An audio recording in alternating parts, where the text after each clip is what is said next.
Hey, what's going on, everybody? Welcome back to the PapaJugg Podcast. We've got a lot to cover right here in episode 40.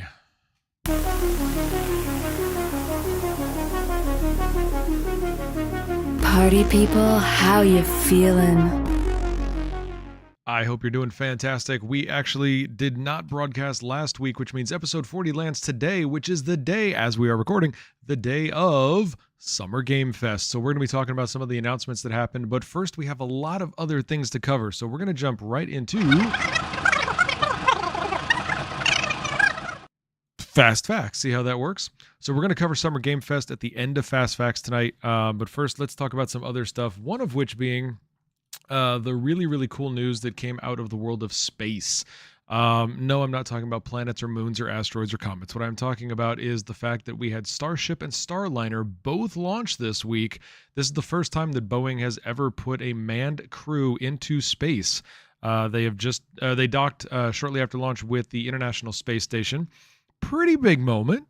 That means we've now got multiple companies that are putting people up there in the ISS and eventually on the moon and eventually on Mars. And of course, they're joining the company that's been doing this for 4 years now, and that is SpaceX. SpaceX also got, Starship. They launched Starship with their giant, massive, huge payload rocket. It's amazing. So it was pretty cool. Unfortunately, Boeing's first attempt wasn't exactly smooth. There was a lot of troubleshooting they had to do. There were delays that they had to endure. There was constant, hey, we're scrubbing today. We're coming back tomorrow. We're gonna. It just kept doing. But eventually they got the guys up into space. They got the astronauts up into space. Sunita and Billy. They call him Butch. Which I thought was cool. It was Butch and Sunny. I was like, hey, that's kind of fun. So that was cool. But anyways, this was a really cool moment because, again, this expands the world of commercial space flight. You got to remember, both of these programs are funded largely through NASA. NASA has their own program where they are funding commercial space flight. They want to expand the opportunities. It doesn't have to be just NASA anymore. And the fact that we being the world, humanity as a species, as we all come together, because that's what space should do to us. The fact that happens, yes, this is cool in that we are now putting more opportunity eventually coming in the future for manned space flight in the commercial sector and not relying on governments entirely. For America, we are once again light years ahead of every other nation. No other nation is doing this. No other nation is close to doing this. No other nation has companies that can afford to do this, in my opinion.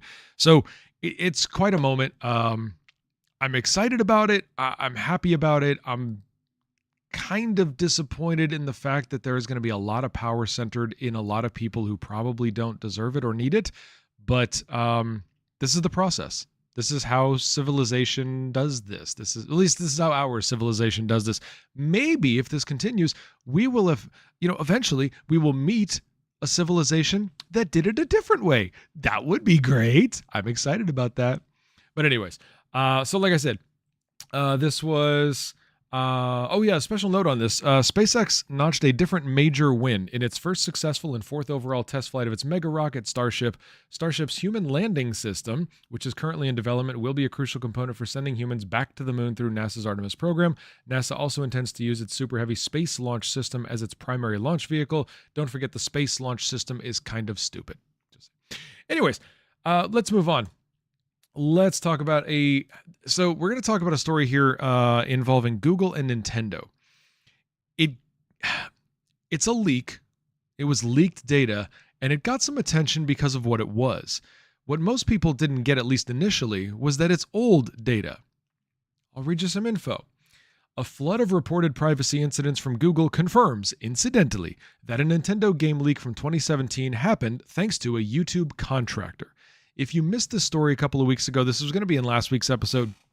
What ended up happening was a leak got sent out to 404 Media, and they reported on the fact that a YouTube contractor accessed a bunch of Nintendo videos that were stored on Nintendo's private Google Cloud system. And the initial version was then released it like to Reddit or, whatever. All of a sudden they were like, yeah, I'm going to show all my friends. No, what turned out to happen was, according to Google's investigation, the guy saw the stuff and he showed it to one friend, and that one friend is the one who got it out into the rest of the world because they didn't realize it was confidential. So it was kind of a oops, oops. Not a great thing, but who cares? It's so old. Like it's 5, 6, 7 years old. Who cares? This is not a thing. But everybody's like, oh, Google leaked information from Nintendo, and is that going to show up in Summer Games Fest? It's like, bro, it was 7 years ago. No, it's not going to show up in Summer Games Fest. Shut up. Just chill out. So, keep those things in mind. I know that the media loves to do this crap where they have to be first instead of being right. That doesn't mean that we have to buy into the bullshit. So when you see that these companies are releasing information, it would be very helpful for us as a people, as a society, to gather facts before reacting to stories. If you're trying to launch a religion, just go with whatever you hear. If you're trying to be honest, research first. That's all I'm going to say. Next story. Oh, this was an interesting one. So they're all interesting, I meant. But I thought this was interesting because I had heard nothing about this until IGN Live 2024. Ludwig and Pirate Software are launching a game publishing company. I didn't know this was happening, but apparently it was happening, and poof, they announced it at IGN Live. I thought that was interesting. You probably know Ludwig is a streamer, YouTuber, and podcaster, but now he's adding another title to his resume, video game publisher. Ludwig and Pirate Software are partnering to launch Off-Brand Games, a new publisher that's getting things started by publishing Rivals 2, the sequel to the indie fighting game Rivals of Aether. Ludwig, Pirate Software, and Rival 2's Dan Forna stopped by IGN Live to make the official announcement and talk about what fans can expect from the publisher. I think that's interesting. I think Pirate Software is riding a really interesting wave of popularity right now.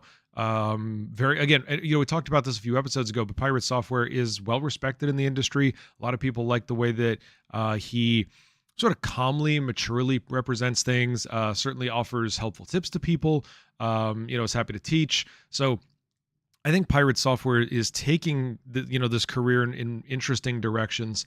But it's going to be a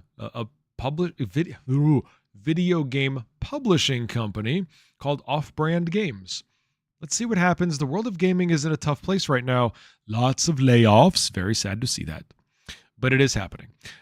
So we're going to see where this shakes out. But I think it's interesting. And again, I don't know if there was like early stories that I missed. I didn't look prior to this, or after finding out about it, I didn't go look and be like, hey, was there something prior to this that I didn't catch? I didn't go back and look. But if you guys had heard about this and then like maybe it wasn't a surprise to you, I don't know. It was a surprise to me. It was interesting.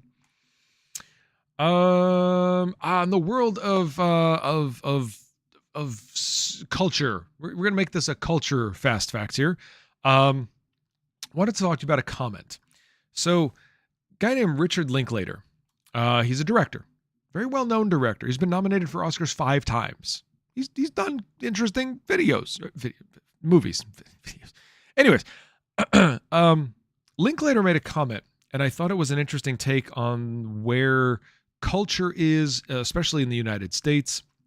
But he made a comment that said it was a struggle to get traditional film studios interested in his latest project because, he said, grown-up films, so basically adult stories, things that involve mature people having real-life mature, situations and storylines and things like that don't involve comics and bloodbaths and just unrealistic stuff. They're out of fashion. That struck me as odd. Can we not make believable stories anymore? Is every video, is every movie, is every game, is every book, is everything we do lately, does it have to suspend? Do you have to have that suspension of disbelief and say, that's okay, I'm going to go live in Fantasyland for a while? And I think that that's a concern. And here's why I think it's a concern. If the entertainment we consistently seek and the entertainment we seek more of constantly isn't just an extension of reality, how much time are we spending trying to escape reality? I think that poses serious sociological questions for us. I think that poses questions for us as individuals and for our society and culture as a whole. If we are constantly looking for things that are completely outlandish and we can't just get lost in a story that could actually happen, that's a risk. Because I typically, I try to learn from history. I wonder how closely we drift to Rome. Have we not learned from the last 2,000-ish years? Are we constantly looking to feed people to lions? And yes, I understand back then that was real. But my point is, are we constantly looking for more extreme, more advanced, more envelope pushing, farther and farther and farther? And what can we do? And how can we do it? And when can we do it? And where can we do it? And why can we? Are we constantly going in those directions? Are we constantly pushing towards things that are really just implausible? And it's because, are we looking for an escape? Are we trying to get away from real life? Can we not watch a documentary anymore? Can we not read a biography anymore? Can we not even, I think that even something that would be safer would be like historical fiction. Can we not creatively, reimagine the story of Abraham Lincoln or Mao Zedong or, I struggle with how far do we go? But the fact that he said that, because like it was very hard for him to get a studio to get involved in this. The movie has its roots in a true story of Gary Johnson, a community professor who worked as a fake assassin for Houston police, and whose story Linklater first read about in an article more than 20 years ago. He died in 2022, just before the film was made. So he took a real story, Hollywooded it up a little bit. You got to be able to tell a story in a movie format. It's not always exact. Hollywooded it up and made it. Great. That's cool. But it was hard to get studios involved because it wasn't comic books, mass murder, magic, porn, and all of those things got stripped out. So the studios were like, well, audiences don't want to see it. And that's tough. Right now, so for this weekend, right now, it looks like the latest edition of Bad Boys is going to be dominating the box office. And it is a very unbelievable, it's the cop duo thing.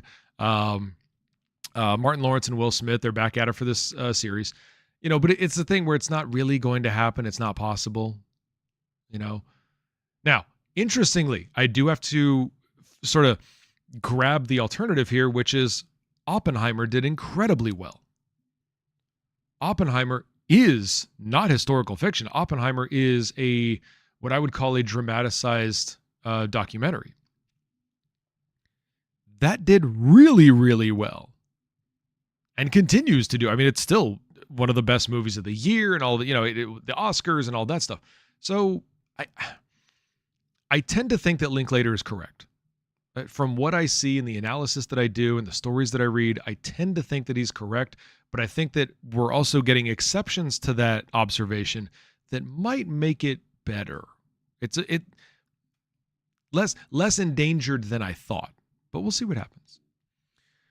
Up next, this was an interesting one, ladies and gentlemen, and coming out of California, there is a bill advancing through the California legislature that, as I read it, and as I started to see coverage about it, and as I started to see the opposition to it, I could only think of one word: Skynet.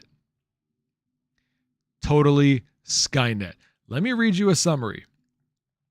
SB 1047, introduced by California State Senator Scott Wiener, aims to enact what his office has called, quote, common sense safety standards, end quote, for companies that make large AI models above a specific size and cost threshold. The bill, which passed the state Senate last month, it is not legislation yet, passed the state Senate last month, would require these companies to take steps to prevent their models from causing, quote, critical harm, end quote, To ensure AI systems can be shut down and to disclose compliance efforts to a new frontier model division that would be established within the California Department of Technology. I have lost the ability to speak English tonight. If businesses don't comply with these requirements, they could be sued and face civil penalties. The fact that it's your AI can't do critical harm. Okay, define that. I want to see somebody attempt to sufficiently critical harm to who? Here's what I mean.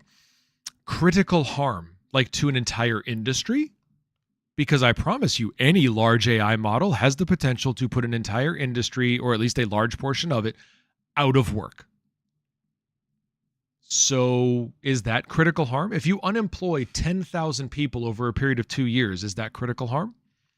And is that not critical harm? Because if I was in one of those industries, and AKA I am, if I was in one of those if I was in one of those industries that could potentially be put out of work, or at least severely diminished by AI, and my state senator or my congressperson or my president said, okay, yeah, but you're one of 10,000 jobs that we're willing to lose. The 11,000th job, no. The 20,000th job, no. The 100,000, no. But everything below that, we're okay with. Really? Okay, I guess you don't need my vote either. Like, it's a tough one, right?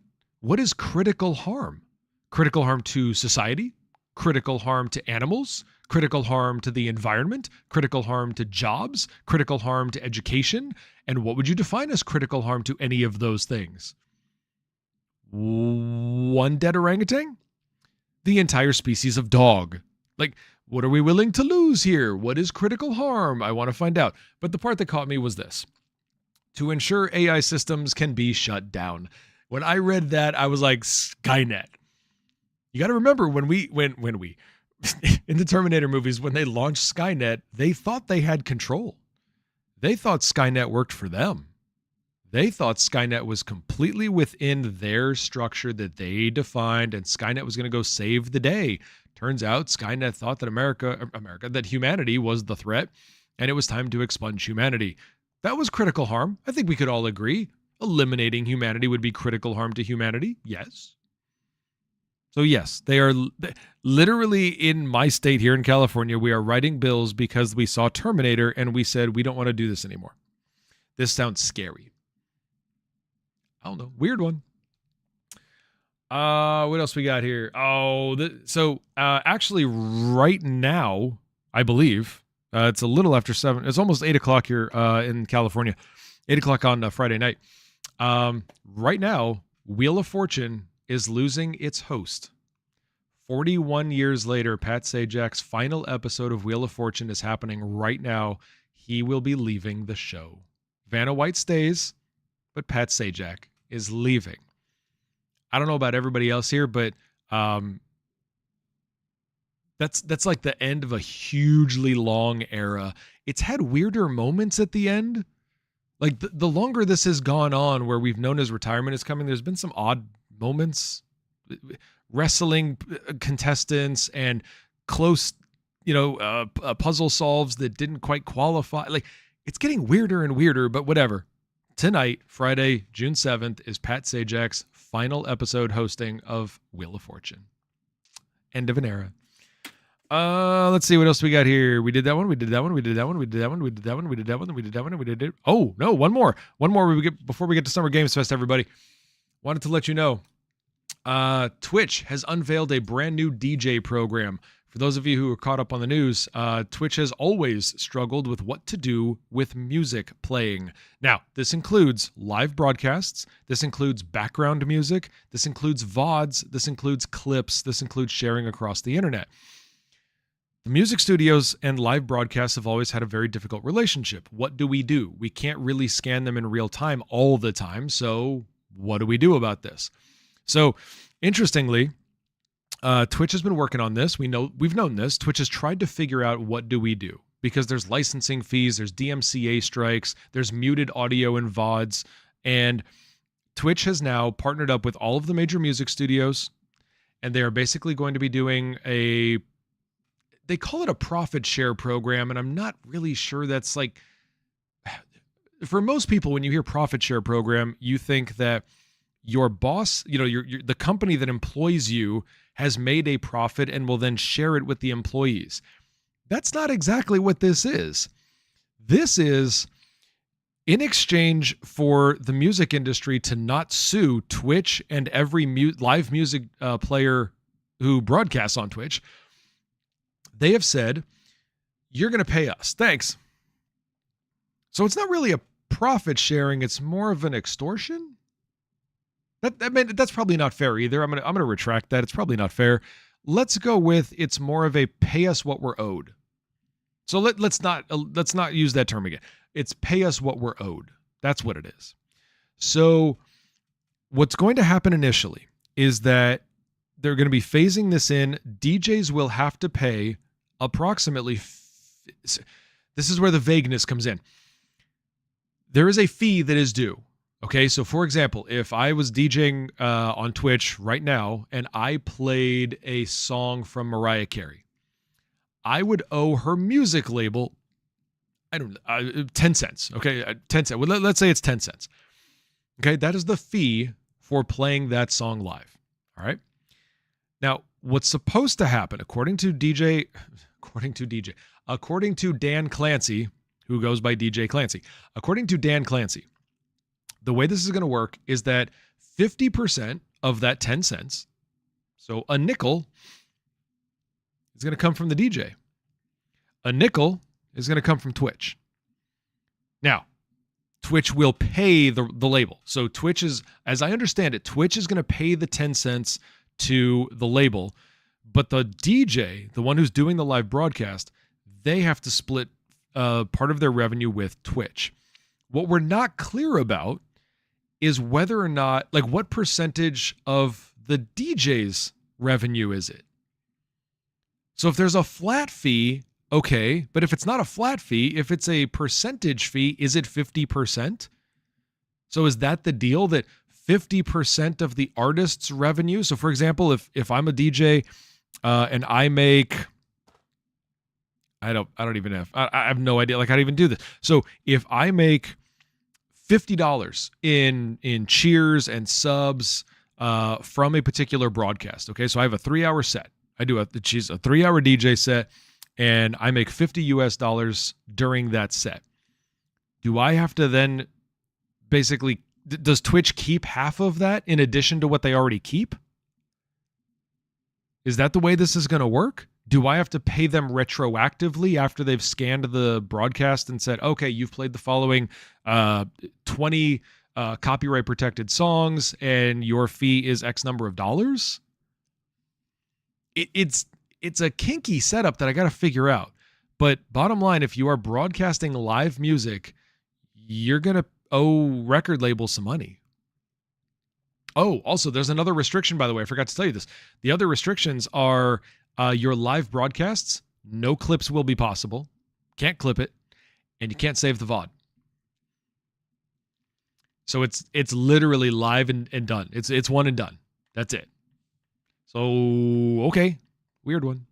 Let's go on to Summer Game Fest, everybody. I am going to be keeping an eye on this because certainly this impacts a lot of people. This isn't just about DJs.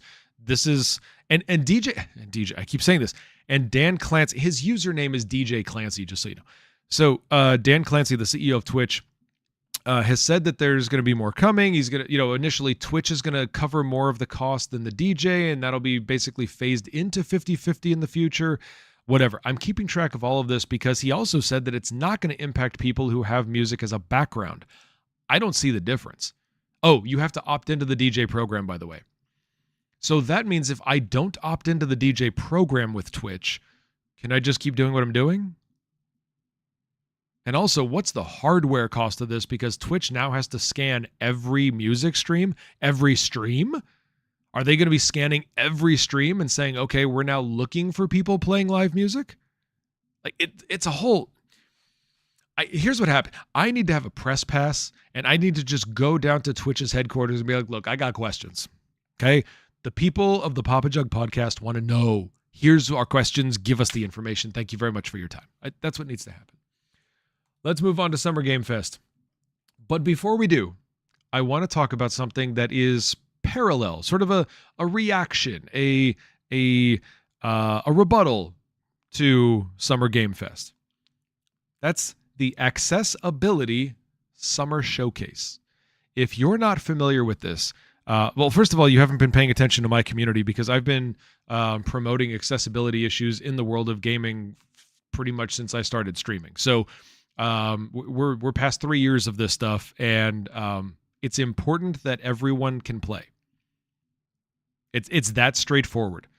Whatever your disability, whatever your handicap, whatever you want to call it, you should still be able to enjoy a game. And I advocate for that.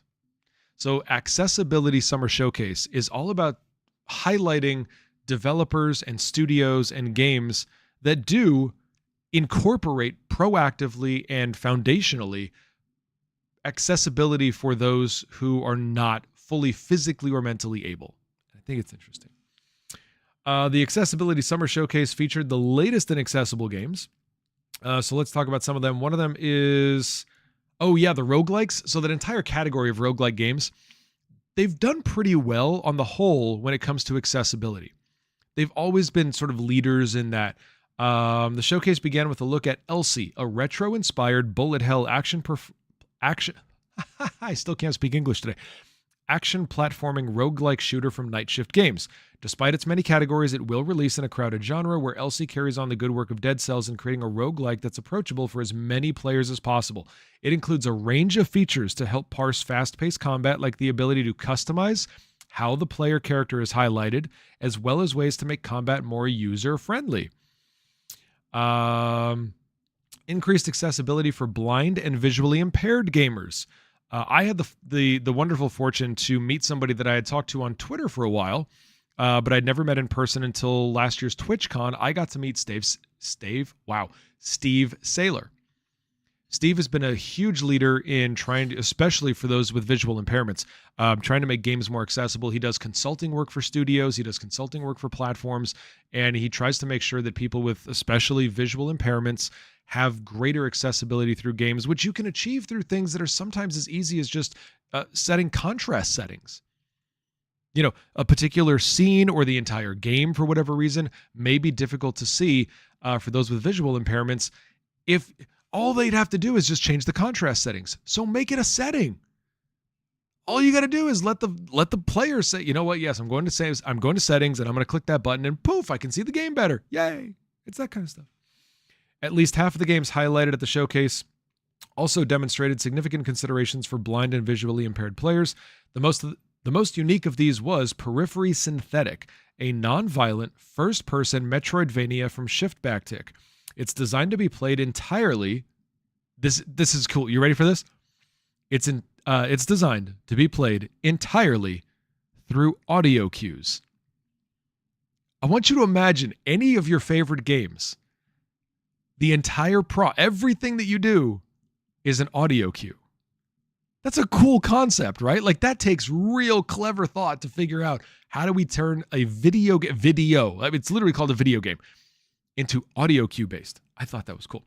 A startlingly robust soundscape supports this, and though it can be played completely unsighted, let me translate that for you. Though it can be played completely blind, it includes curiously beguiling voxel visuals and is one of the most interesting blind-friendly games encountered. Periphery Synthetic is one to watch leading up to its release this summer. That's pretty cool. Text-to-speech was another thing. Text-to-speech and narration are two features vital to blind and visually impaired accessibility, and two city builders were among the most prominent to include them at this year's showcase. First title is called Dawnfolk. Dawnfolk from Darren Keller is envisioned as an entry point to the genre and driven by simplicity in both gameplay and visuals. Cellular City, which is introduced by Callum Deary, is a similarly interesting take on the genre that challenges the player to think about the relationship between certain structures and which can and cannot coexist. Both feature robust text-to-speech and narration systems. So you don't have to read all the text, all the prompts, all the messages that are on the screen. They can be read to you. Pretty handy, right? So anyways, I'm not going to go through the entire summer showcase just the same way I'm not going to go through the entire summer game fest, but I wanted to call attention to that. If you want to continue helping me advocate for accessibility in games, especially on a platform like X, just include when you talk about things like this and you see really great features that are being built into games or they're in games that you've loved to play for years, just include things like hashtag accessibility. Let people know that that is something that matters to all of us, whether or not we need it. I have no visual impairments. I have no audio impairments. I have no physical impairments. And for all of you saying I have mental impairments, shut up. My point is, I don't need any of these technologies. But I sure as hell advocate for the people who do, and I sure as hell advocate for the people who want them. Maybe somebody says, you know what, I don't truly need any of these things. I can play any video game I want, but it would make it better for me. Great, then let's make it more accessible to you. Myself and my Rise Above team members, we recently just did a fundraiser where we got video game consoles into hospital rooms through the Starlight Children's Foundation. We got gaming consoles into hospital rooms. I don't know if you've ever been to a hospital lately, but some of the kids that are there have physical disabilities, and that's why they're there. Could you imagine getting a video game that you can't play? Here, we want you to have fun. Cool, how do I do that? That sucks. The studios should prioritize and put time and money and effort into making games accessible to those who can play them. That's all I'm saying. Let's move on to Summer Game Fest. Now, Summer Game Fest is literally hours old. All of the announcements have come out. You've seen or you probably haven't seen all the trailers yet. You probably haven't heard all the announcements. We're going to do a quick rundown of them. And I have a handy dandy list that I was making during the show. You ready?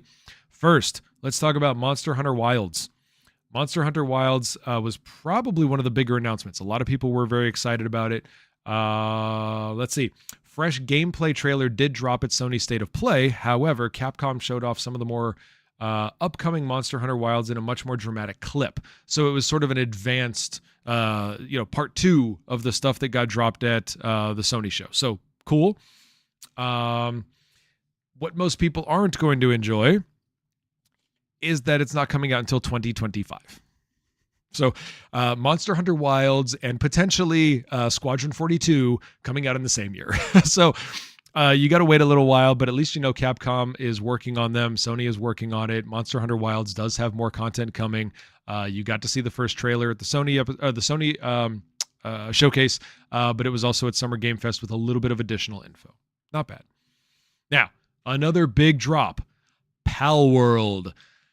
I know Pal World has fallen out of favor. That thing launched to record numbers. Audiences were sky high. Everything was fantastic. And then it was like, okay, I played it. I'm done now. It's kind of like Starfield. That category, especially like on Twitch, that category was crushing it.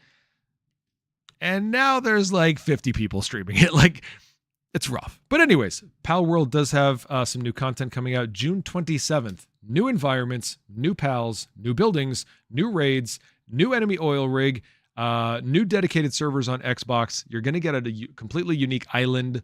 So have fun with that one. If you are a Pal World fan or player, prepare because by the end of June, you're going to have a whole lot more to do. So have fun with that one. Let's see. Oh, yeah. So this was a dumb one. If you guys hadn't seen this yet, I encourage you, check out the trailer ? I still don't know what the hell to call it. But it came out of EA. It was for M Corp. It's like a 4-minute video. I'll call it a video because I have nothing else to call it. It was a 4-minute video that ultimately finally got revealed to be a trailer for Skate. Nobody got it. I will read you this. EA's 4th entry in the Skate series was heralded by a slightly confusing skit featuring I Think You Should Leave star Tim Robinson. You could hear the audible bewilderment from the audience once the skit was over, and it was only after the video did the audience sound a collective when they found out it was a Skate trailer. Who cares? Like, really? A 4-minute moment of confusion just to release Skate? Like, okay, great. Nobody cares. Moving right along. This was not unexpected news. A lot of people knew this was happening. Valorant is moving to PC. Jesus Christ. Valorant is moving to consoles. Holy crap. It has been a PC exclusive game since it launched, but it is now dropping on the PS5 and the Xbox, and I think it's in a week. Is it a week? Hold on. Yeah, it's a week from today. We are recording this on June 7th. It is coming out on June 14th. Will finally be available in a limited beta on the PS5 and the Xbox Series X and S. That's big news. Valorant has been PC forever, and now it is expanding to the console, people. So many more people are going to be playing this thing. It's going to be crazy. So have fun with that one. Let's see. Oh, yes, a new Sonic and Shadow Generations. That one's going to be coming out soon. Do we have a date on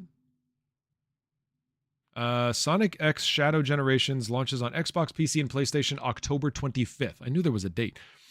Alan Wake 2 getting its first DLC. The first add-on for Alan Wake 2 has been teased since last month. It's called Night Springs. It features 3 episodes, and it launches, tomorrow. Wow. So it launches on the 8th. So if you're checking this out on anything other than live, Alan Wake's 2 new content is already out. So go grab that one. Let's see. Oh, yeah, this was a cool one. Among Us. If you didn't know, Among Us is getting an animated series, and we finally saw a trailer for it. So go enjoy that. Let's see. What else do we have? Where's the rest of my list here? Oh God. Yeah. This was I like the way one of the authors that I read described it. They said, I didn't have a Power Rangers video game on my bingo card for this year, but now I do. The Mighty Morphin Power Rangers Rita's Rewind is going to be, I can't believe we're talking about this. There's a Power Rangers game coming. All right. I'm just going to leave it at that. We're done. Power Rangers coming out on video game. All the horror folks, if you are one of my friends who is interested in horror video games, like my son, there is a new one coming out called Slitterhead.